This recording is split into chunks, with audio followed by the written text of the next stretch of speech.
Yeah, I think some changes the church could make is a rediscovery of the purposes of the gospel. So the gospel at its heart is a ministry of reconciliation. So it's the restored purposes of God for the world. So I think if we stopped I think our theology should model Genesis 1, not Genesis 3.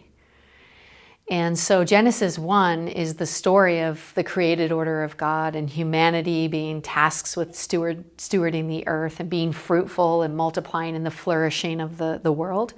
Genesis 3 is where we see hierarchy and gender differences and tribal differences and racial differences, and then it kind of goes on from that. C.S. Lewis put it this way. He said, when Jesus died on the cross, he made time start working backwards, because everything from that place forward is actually back to the original purposes God has for the world.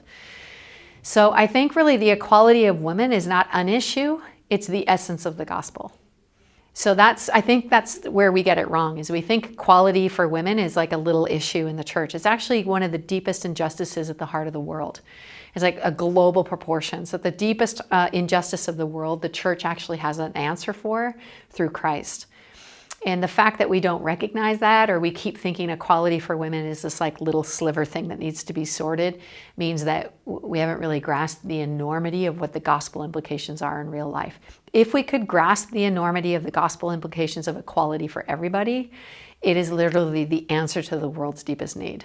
And that makes the church not only relevant, but essential for the future of the world.